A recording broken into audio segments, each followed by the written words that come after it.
Welcome, everybody. How's everybody's afternoon going? I lied. You need the mic on. Oh, do I really need the mic on? I'm pretty loud. It's not that loud.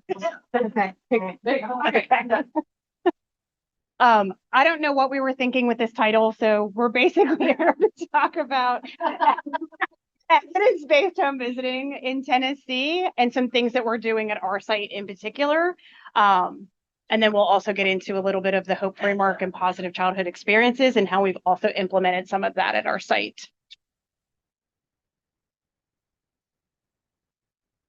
So I am Melissa Gilbreath. I am a project manager with Centerstone's Healthier Beginnings for a healthy family site here in Tennessee. This is my Hey, I'm Amelia Dogget McCulloch. I'm one of the program managers with Melissa's program.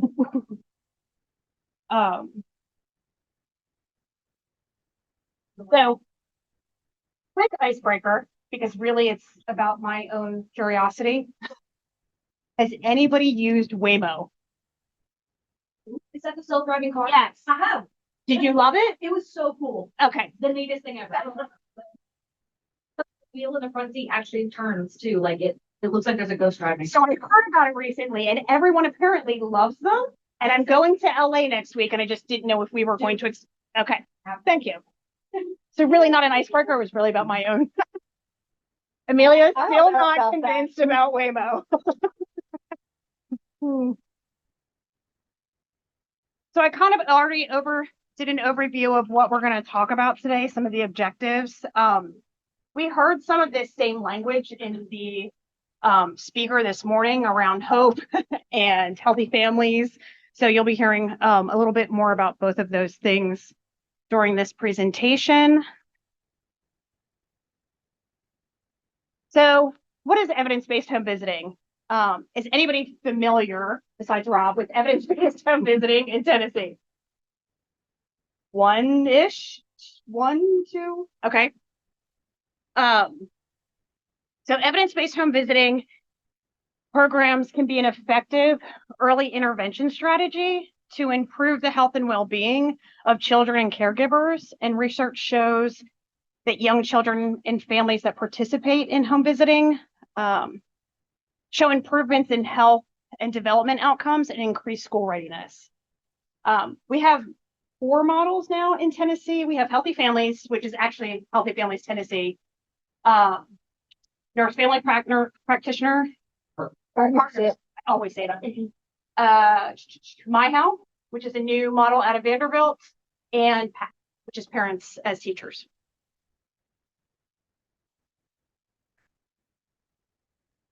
So home visiting was expanded. I don't remember the year, I should know that, but a couple of years ago. Right at COVID. to all 95 counties. So you have a home visiting program in whatever county you're working in. One of the models. Sometimes there's multiple models in one county, but you have at least one.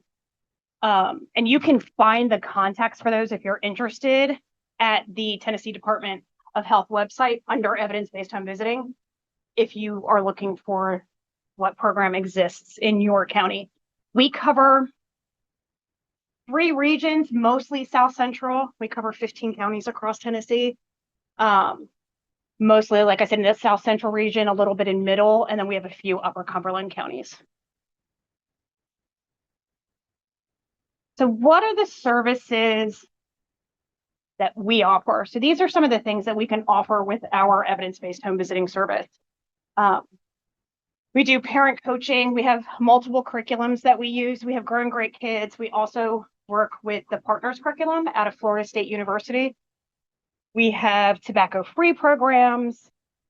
We can work with lactation support, doula support. We're not doulas, but we do offer some birth planning support or help with linkages to those kind of services for families. We do depression screenings, both prenatally and postpartum. We do developmental screening. We really like to classify ourselves more as like we're just a support there for the family in whatever capacity they need. So some of the things that evidence-based home visiting programs generally, they do a lot of these. Some specialize in other areas like the lactation support. Some will take that on. but they're also working on some of those like safety benchmarks, like safe sleep, or well checks, immunizations, those kind of things. They really just want to ensure that kiddos get the best start that they possibly can. So a little bit about healthy families. That's the model that we use at our site. Like I said, he mentioned that in his talk this morning. So nationally, some of the data that has come out of healthy families is that it improves child safety and prevents maltreatment. Particularly, the sweet spot for healthy families is first-time parents enrolled prenatally. That's where we see the most change. So if we can get them as early as possible, the success outcomes are much better. They use more positive discipline measures, less physical punishment, less yelling, and kiddos who were involved with the child welfare system and enrolled in healthy families reduced additional incidents of maltreatment by 1/3 if they were enrolled in healthy families. They also found that about half of the women who enrolled prenatally was at 48%, so almost half. It was a reduced low birth weights. So that's one of the other reasons why we like to get them prenatally, if at all possible. And then the moms enrolled in HFA were also 5 times more likely to enroll in higher education or a training program. Teen moms that participated in HFA were more likely to go on to at least 1 year of colleges versus teens that were not involved with home visiting. So Healthy Families has a lot of research that just sort of backs what they're doing. So last year, sorry, I dropped your spoon. So last year, we went through the application process to add child welfare protocols to our array of services with Healthy Families. And really what this is just our enrollment criteria.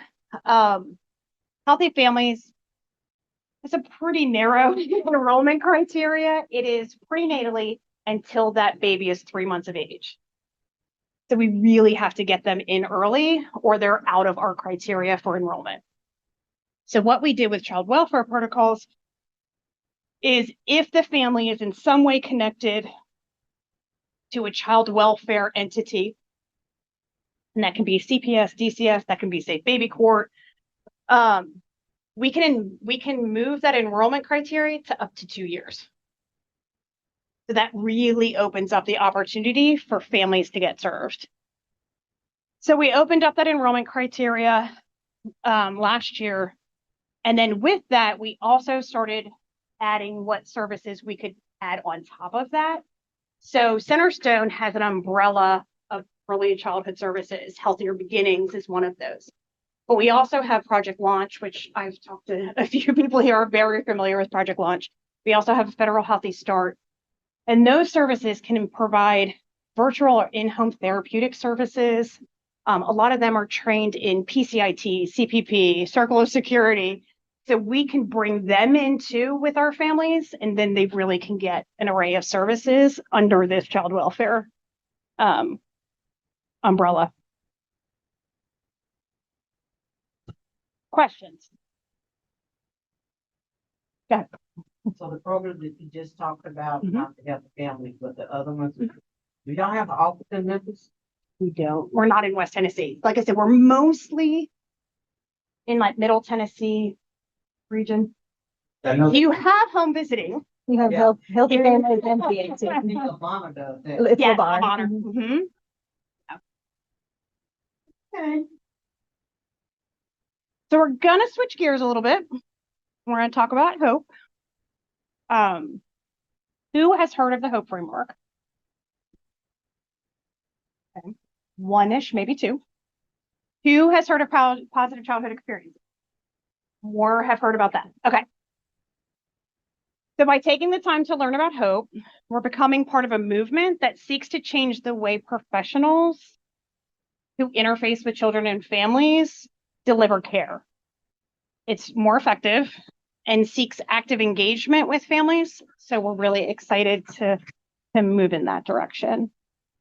I'm like seriously multitasking here. To understand the research around hope and positive childhood experiences, we're going to take a step back and talk about ACEs just for a couple of slides. Who's heard of ACEs? So we know more people have heard of ACEs. So this is really just a small review, just to sort of like a reminder of that research and how we got to the research on positive childhood experiences. So we know in 1998, a study was done by Vincent Folletti and colleagues where they surveyed over 17,000 employees, HMO members, and they were looking at their overall health and some of the challenges that they had growing up. So they came across these 10 childhood experiences, and they were listed in these categories of abuse, neglect, and household challenges. And then it was really just, if you had any of these things happen to you prior to the age of 18, this is your score.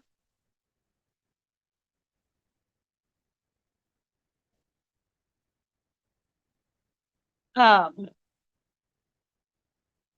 then we also know that, ACEs are strongly correlated with overall adult mental health, physical health, and societal impacts. We see increases of depression, substance use, diabetes, unplanned pregnancies, the more ACEs that we have. So now we can start talking about the new science, which shows how positive childhood experiences impact health. So in 2015, Dr. Segi, in collaboration with Jeff Linkenbach out of Montana Institute, Drs. Peter Pecora, Jennifer Jones, and Bart Klika at the Hope National Resource Center sought to better understand how positive childhood experiences correlated with adult health. So they came up with 7 additional questions to those 10 ACE questions that focused on positive childhood experiences. Amelia is going to review what those individual 7 questions were a little bit later. And how they surveyed, where they used the Wisconsin Purpose survey to survey Wisconsin residents on these positive childhood experiences. And what they found was that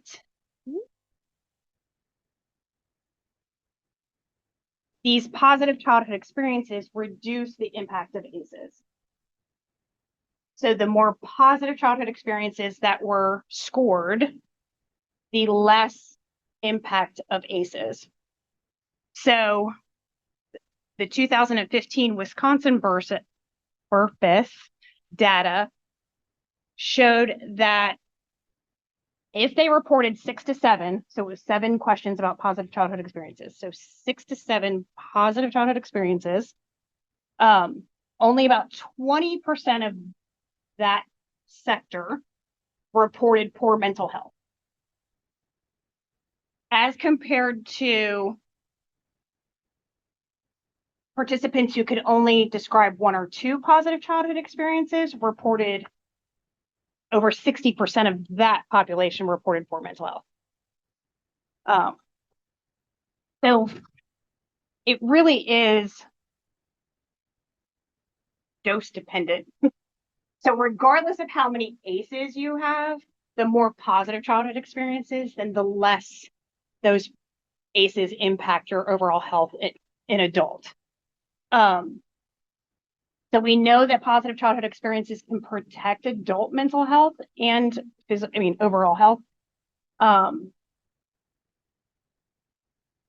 One of the studies showed that about half the participants reported 0 to 1 positive childhood experiences, reported positive mental health in adulthood. Whereas that number rose almost to 90% with 6 to 7 positive childhood experiences. So that was in a later, same Wisconsin group, but a later year when they increased that BRFIS data. In 2021, they compiled from 4 more states. I think it was Montana, Wisconsin, South Carolina, and Kansas. And they showed that the higher reported PCEs, they had higher household incomes, higher education, and they were more likely to be employed.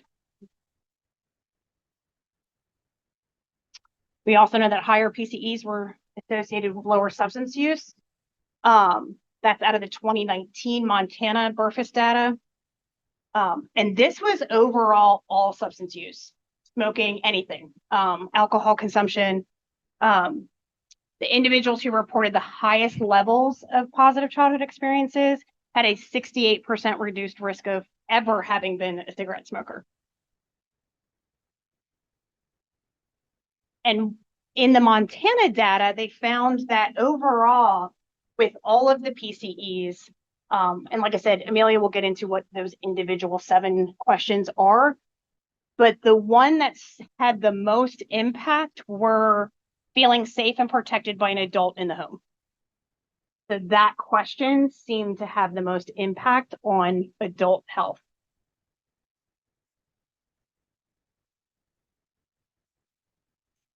So Tennessee is now collecting BRFIS data on positive childhood experiences. If you go to tennessee.gov and look up, just search positive childhood experiences, it has its own. So if you want to delve into Tennessee data, it's there.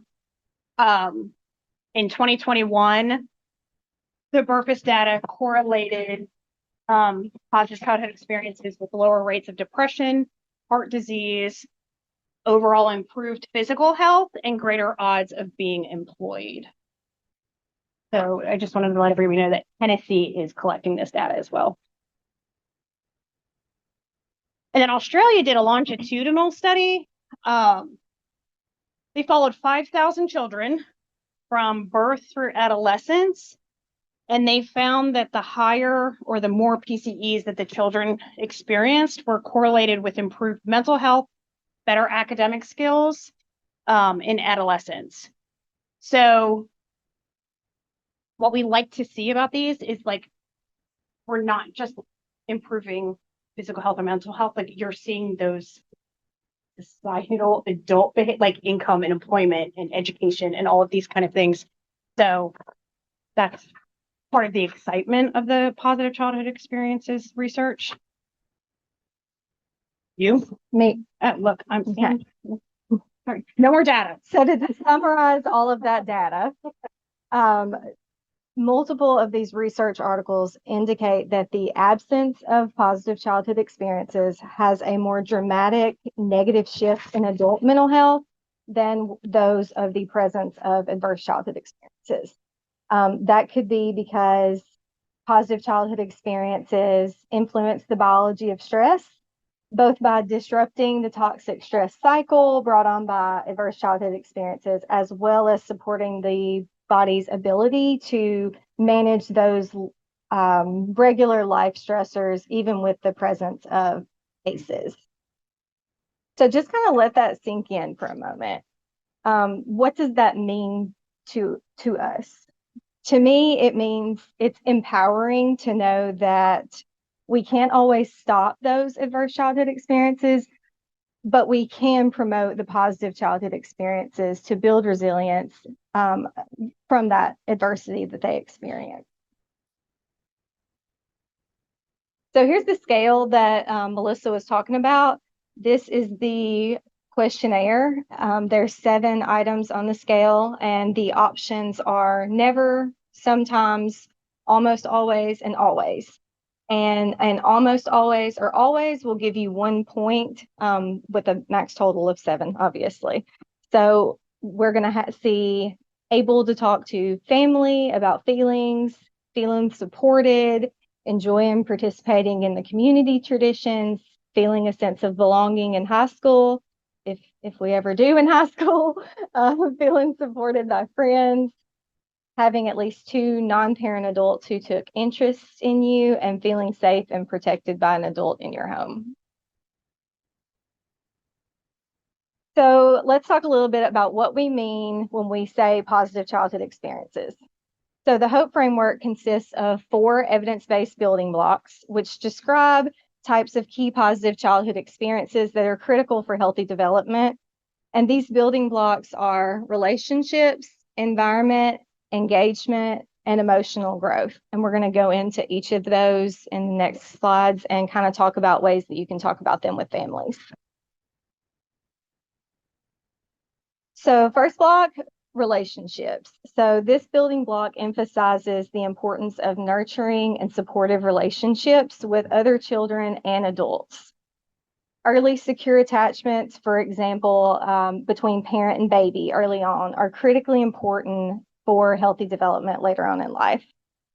Children also need to have supportive relationships with other adults, with peers, and some conversations that you can have with families are about naming a non-parent adult who can help them in that time, or identifying barriers and who can provide support during those times.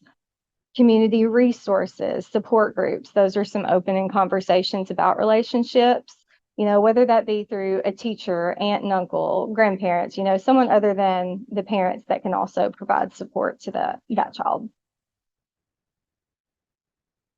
The next block is environment. So all children need a safe, stable, protective, and equitable environment where they can live, learn, and play. This block also captures basic needs like food, water, shelter, clothing, heat, safety. And some ways to talk to families about the environment block are resources like food pantry, transportation, reviewing firearm safety, safe play areas, and things like that. Moving on to the third block is engagement. So children need to feel a sense of belonging and that they matter to the people and community around them. So this is the idea that they are something bigger than themselves and create a sense of purpose and meaning. So this could be after school programs, playing sports, summer programs, volunteering, anything like that that makes them feel like they're part of something bigger, they're part of their community. And the last block is emotional growth, which is more along the lines of social and emotional development.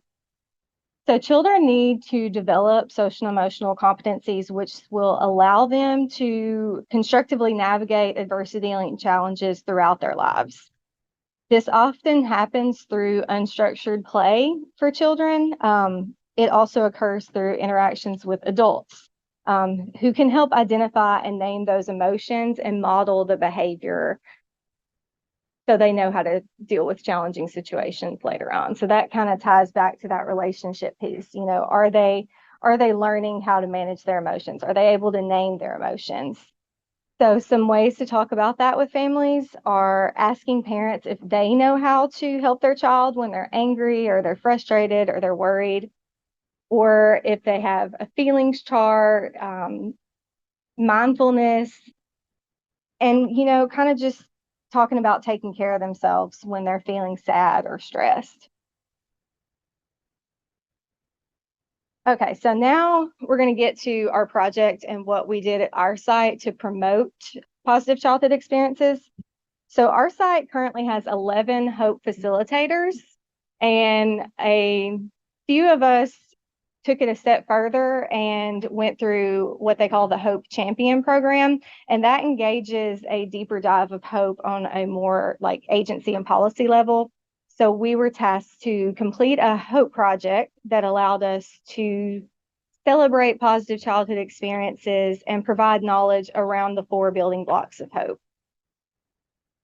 So we were trying to think of a way to implement it, in an easy way. So during our intake, we utilized the ACE questionnaire, and we also have a screening tool that we use to identify protective factors as well. And that guides our services as like a roadmap. but we don't always share that with families, or we didn't prior to Hope. So we wanted the project to be meaningful and something tangible that kind of allowed them to recognize their own strengths rather than us just telling them their strengths. So we ordered these little dry erase blocks, and they stand for the 4 building blocks of hope.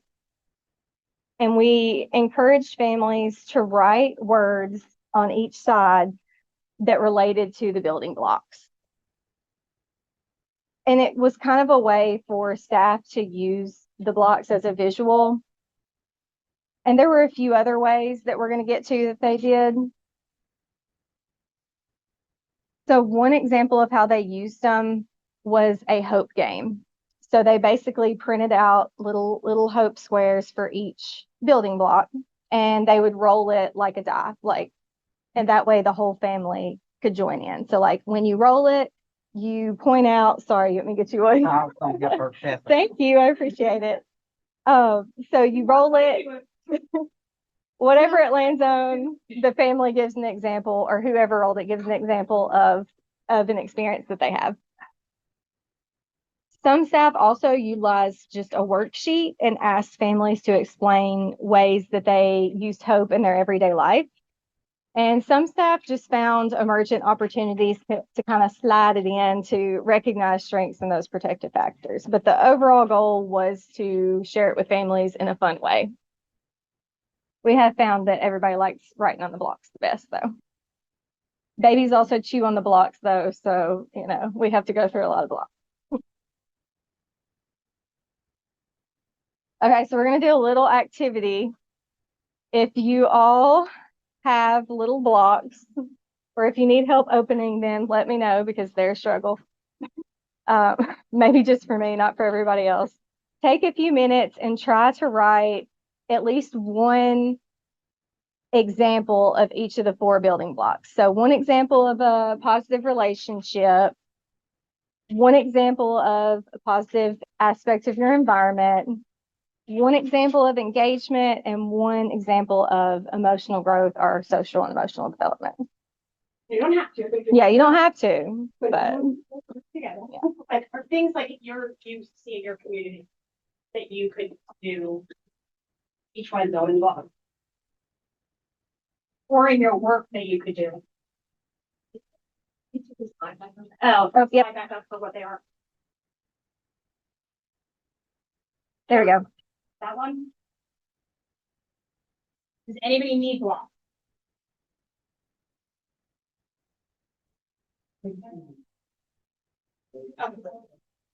So we're writing an example for each one. Correct. Either in your What it community, means. in your work, whichever you want to. And if you don't want to write it, you can just shout it out. There's not a lot of people in here, so we can all just talk about it. I know you two, let's start thinking.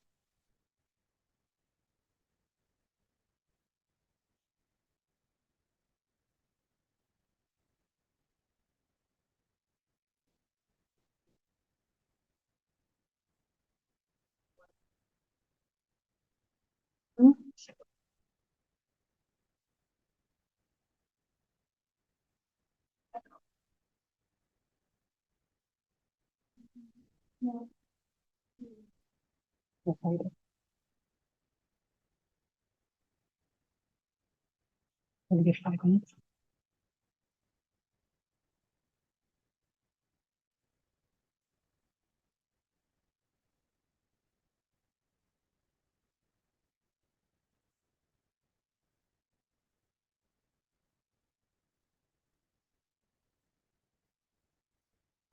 That's what I said.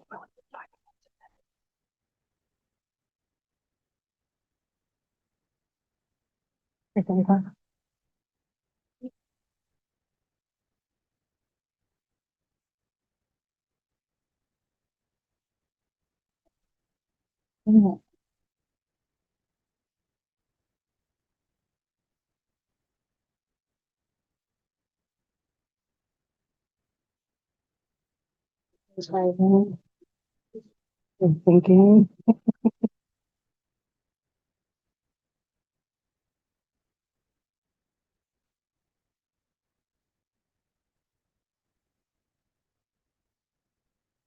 I see a few people writing. Do you want like another minute or are we good?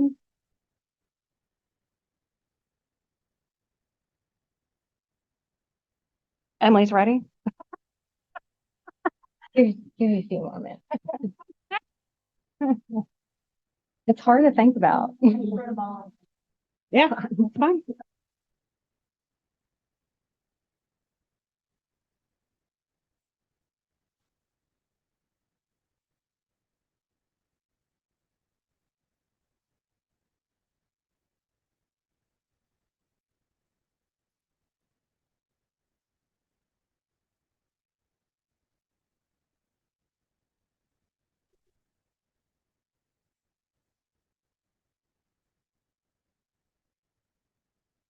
I'm gonna call April and give her shit for calling me, but I didn't.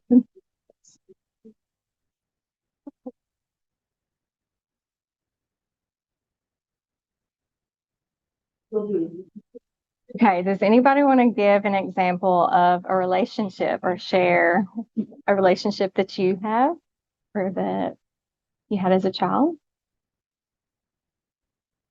I will. Children that play sports are on the sports team. Yeah, definitely. Have a Mhm. good relationship with their teammates as well as their coach. Right, definitely. Coaches, they have a huge impact. What about environment? That one's a tough one. Church?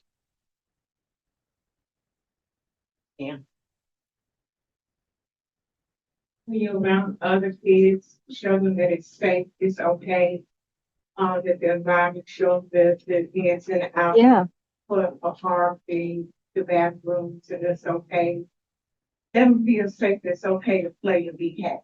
yeah, yeah, definitely. Showing that they're safe and modeling that they're safe. Yeah. What about engagement?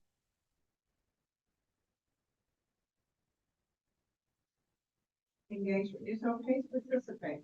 Huh. It's okay Mhm. to help win. It's Encouraging. okay. Even if you have to put yourself on their level and say, come on, I get let's go, let's do it. You're gonna engage. And sometimes they'll laugh and they'll go with something, but you're in their heaven. Yeah, And I feel like encouraging them to be a part, take a part. and that can overlap, with environment and relationships too, because of sports and church and some things that we already mentioned. And one of the ones for engagement I always think of too is a lot of communities have those free events, like whether it's movie at the park or, that's the one that came to mind off the top of my head, but those that you're a part of a community, and it sort of expands their experiences. So that's one that comes to mind when I think of connection. What about emotional growth or social and emotional development?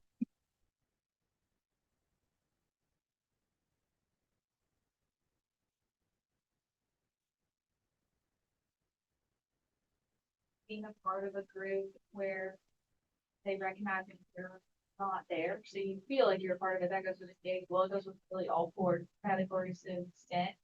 But when you're part of a group, when you don't show up, you get texts that are like, "We missed you tonight," and that makes you feel like you're really truly a part of something. I was thinking, like Boys and Girls Club is really popular in Columbia, and not only for children who go there for like a daycare setting, but also the teens who work there. Yeah. If you Mhm. take a leadership position and have purpose and almost, mentor the younger kids, and that gives them a sense of responsibility. Yeah, that sense of belonging, responsibility. Definitely. They learn from the older kids how to manage what's going on.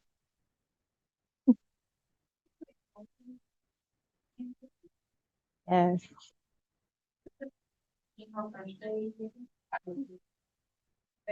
Practice and all of that. definitely. Now learn how to lose. Yeah.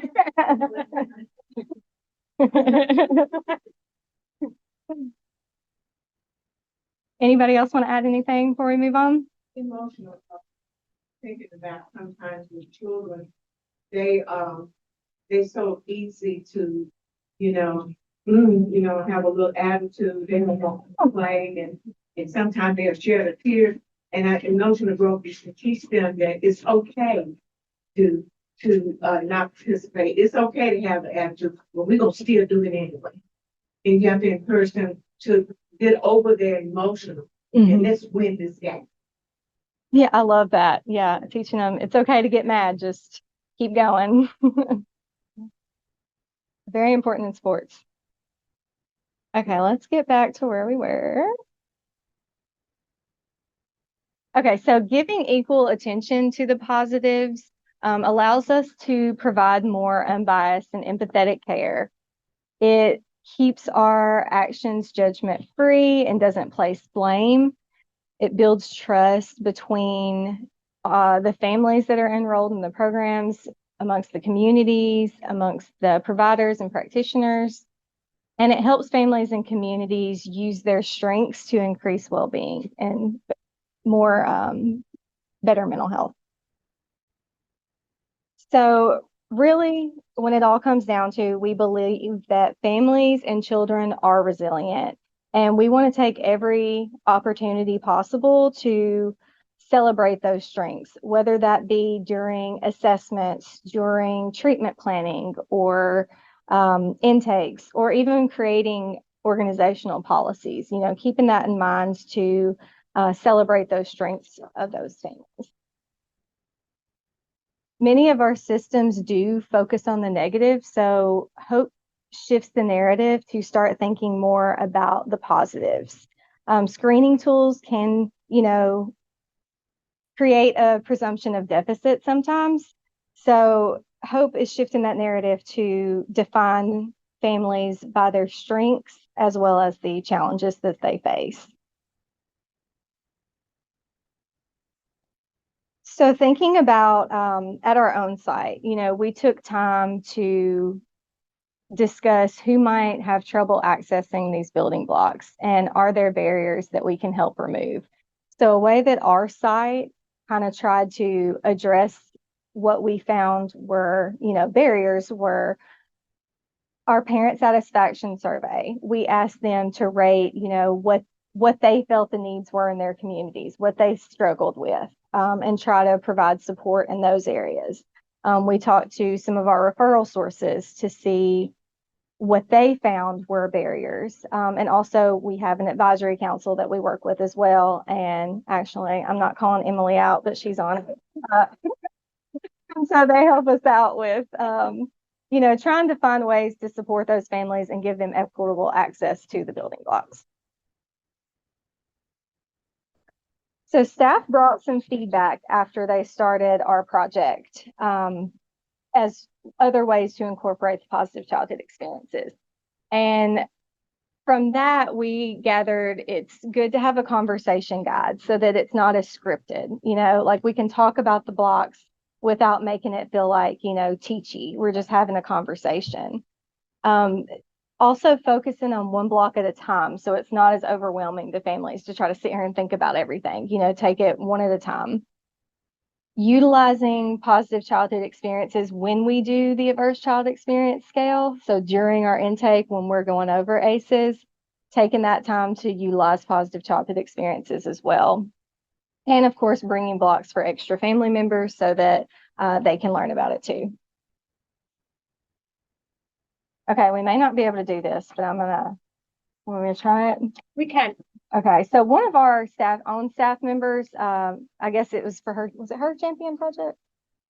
I think we just asked her to do it. It was one of another way that we could bring hope to our site. So they made a training module specifically for home visitors. So this is one of our staff members did the video, one of the intro videos. No, but that's okay. It's okay. That's okay. Yep. It was just another way that we're trying to, so we just, we partnered with the Hope Framework to actually design a training specifically for home visitors and how they can bring positive childhood experiences to their work. So yes, we've implemented it and we want to sustain it because it's one thing to, oh yeah, we're going to try something new. We're going to implement this, but we also have to maintain it and keep it, up to date. So one way that we are doing that is utilizing it during what we call our parent groups. We have parent groups quarterly with our enrolled program families where parents can just kind of come together. They can bring the kids and play and, that sense of belonging, interact with each other, find some social support. We've encouraged them to kind of focus on one block at a time. Since we're quarterly, we do, 4 years. So having one block at a time.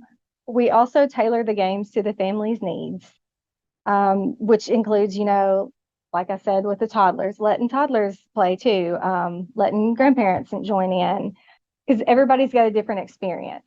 So it's important to, validate everybody's experience. And making sure that we have it as a reoccurring conversation, especially when times get hard, you remember the supports that you have and how to overcome those adversities and challenges. So when engaging families in the program initially, that's our key part, is trying to focus on positives and how they can counter those.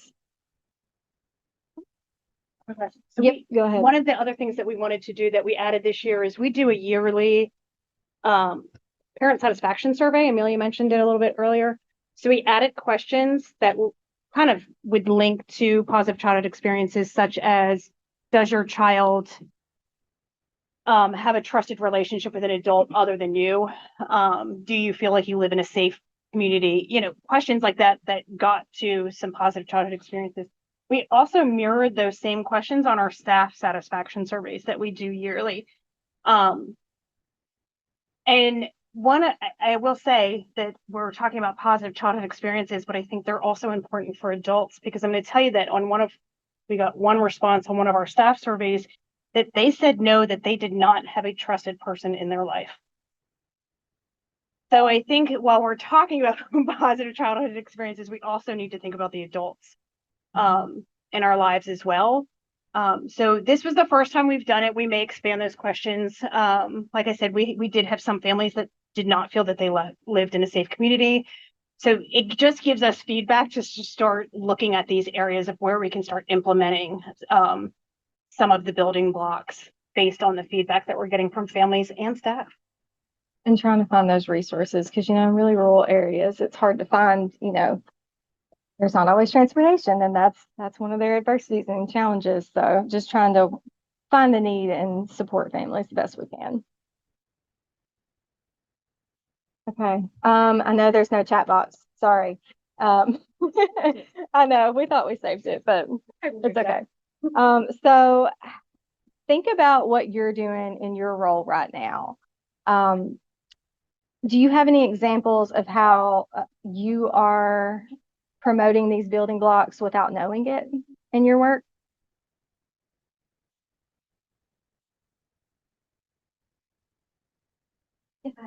So I'm a part of the Child Welfare Domestic Violence Liaison Program, and relationships really stuck out there. The relationship that we make, and I think we mentioned this as well, with the non-offending parent.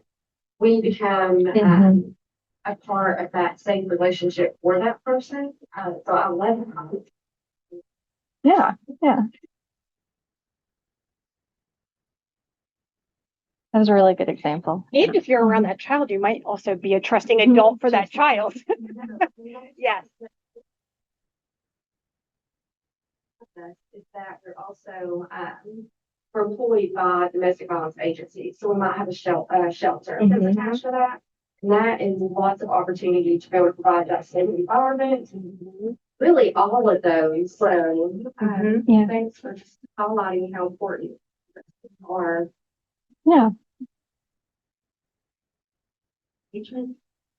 Engagement. Do a lot of engagement in helping parents or caregivers and their engage with each other, because there's a big disconnect a lot of times. Yeah, definitely. Especially siblings, like older siblings, younger siblings, trying to get the whole family engaged. Yeah, that can definitely be a challenge.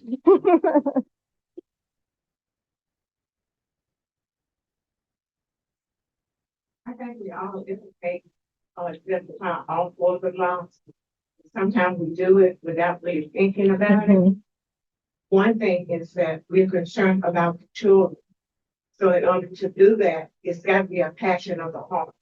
In order to do that, we have to work with the parents as well. So I think all of us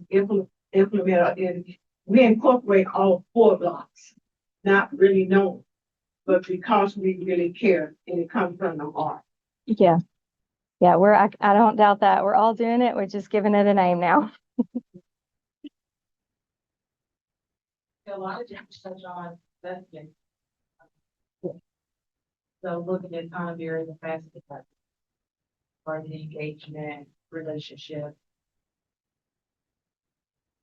And we're going to get to some resources too. If you go on the Hope website, there are some examples of like a Hope informed intake and then just like a regular intake and the language that they use and how they change that to make the family feel more trusting and comfortable when they're asking those difficult questions and having hard conversations. Anybody else got anything to add? Well, I was just gonna say, I'm on social well, so many times in the families that we are working with, the environment is just so messed up. And so when they're seeking to make changes in that, then we're trying to help them to learn what a healthy environment looks like and what they want it to look like. Right. Some don't know because they grew up in that fight or flight mode. Yeah. Definitely. Okay, so here's what I mentioned about the resources. So it's on the Hope website, which is positiveexperiences.org. You should have that in your slides. So kind of check it out and download what's helpful to you. There's a ton of resources, handouts that you can use. And if there's ever resources that you would like to adapt for your organization, or if you want a training, there's a list of all of the trainers in your area. And if they're a facilitator, if they're a champion, and everybody's also with Hope is willing to co-brand and kind of work with organizations to make meaningful resources that are tailored to your agency.